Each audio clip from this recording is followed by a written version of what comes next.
एक महत्त्वाची बातमी, भोरमध्ये सत्ता अजित पवारांची असली तरी मुख्यमंत्री फडणवीसच आहेत असं विधानमंत्री चंद्रकांत पाटलांनी केलंय। तर भाजपने भोरमध्ये दिलेले उमेदवार हे मटका किंग आहेत अशी टीका अजित पवारांच्या राष्ट्रवादीचे आमदार शंकर मांडेकर यांनी केली। चुकीच्या माणसाच्या नादी लागून आपले हात खराब करून घेऊ नका असा सल्लाही शंकर मांडेकर यांनी चंद्रकांत पाटलांना दिलाय। आता विरोधी मंडळी म्हणाले की आम्ही पिण्याला पाणी देणार आहे, तर त्यांचं सरकार असलं पाहिजे ना। हे जरी समजा इथे अजित पवारांचं सरकार असलं तरी मुख्यमंत्री देवेंद्र आहेत ना। त्यामुळे अजितदादा राज्याचे उपमुख्यमंत्री आहेत, पण उपमुख्यमंत्री आहेत, मुख्यमंत्री देवेंद्र आहेत। त्यामुळे मला असं वाटतं की देवेंद्रजींना मतदान करायचं की अजितदादांना करायचं, तर सगळे आम्ही ताटात वाटीत आहोत हे मान्य आहे, पण देवेंद्रजींना मतदान करायचं असं आपण निर्णय करा असं आवाहन करतो। वस्तुस्थिती याची जाणीव आम्हाला पण आहे ना। शेवट फायनान्स हे मुख्यमंत्रीच करणार आहे, पण पहिली सहित आमचीच होणार आहे ना। जर पंचायत समितीचा प्रस्तावच वर गेला नाही तर तुम्ही काय करणार?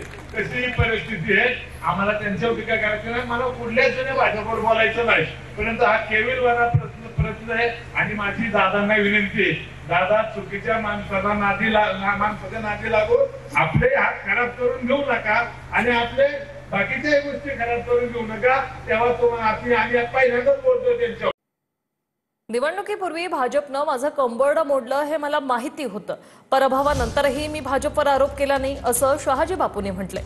पण मला पाडण्यासाठी भाजपने शेकापला मदत केली असं शहाजी बापू म्हणतात। शिंदे सेनेच्या शहाजी बापू पाटलांचा भाजपवर हा गंभीर आरोप। निवडणुकीआधी मला माहिती होतं भाजपनं माझं कपाट मोडलेलं आहे, पण मी शांत राहिलो, काय बोललो नाही, टीका केली नाही। पराभवानंतर सुद्धा फडणवीस साहेबांवरून सांगतो मी भाजपवर आरोप केला नाही, पण भाजपने तर मदत शेका पक्षाला केली, चित्र तालुक्याला माहीत होतं तरी आम्ही सहन केलं, कारण मित्र। आणि आता बातमी कोल्हापूरमधून आहे। कोल्हापुरात चुटकीवाल्या बाबाला अखेर ठाण्यातनं अटक करण्यात आली आहे। कोल्हापुरात चुटकीवाला बाबा ह्याच्याकडून अनेक भक्तांना गंडा घालण्यात आलाय। भक्तांना लुबाडून गंडा घालणाऱ्या बाबानं अनेकांना आतापर्यंत फसवलंय। या भोंदू बाबाचं नाव सनी भोसले असं असल्याचंही समोर आलंय। तर तो मुंबईत होता अशी माहिती पोलिसांना मिळाली, त्यानुसार त्याला आता अटक करण्यात आली आहे। ब्रेकनंतर पुन्हा एकदा आपलं स्वागत। आणि आता एक राजकीय बातमी।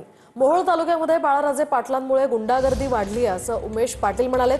गुंडागर्दी संपवण्यासाठी बाळाराजेंना फाशीची शिक्षा झाली पाहिजे अशीही मागणी त्यांनी केली आहे। बाळाराजे पाटील हे 302 मधील आरोपी आहेत असाही आरोप उमेश पाटलांनी केलाय। मोहोळ तालुक्यातली दहशत गुंडागर्दी ही फोपवण्यामागे पंडित देशमुख यांचं बलिदान व्यर्थ जाता कामा नये आणि ही गुंडागर्दी आणि दहशत संपवायची असेल तर बाळाराजे पाटील हा जो मर्डरर आहे, 302चा आरोपी आहे, याला फाशीची शिक्षा झाली पाहिजे। आणि आता बातमी चित्रा वाघ यांच्या एका वक्तव्याची। खा कुणाचंही मटण पण दाबा कमळाचं बटण असं चित्रा वाघ एका लोणावळ्यातल्या प्रचार सभेत म्हणालेत। भाजप नेत्या चित्रा वाघ यांनी हे वक्तव्य केलंय। आपलं काम आहे घराघरात जाऊन प्रचार करणं, काम करणं। अलग अलग मी सगळ्या बायकांना सांगते, खा कुणाचं पण बटन पण दाबा कमळाचं बटन।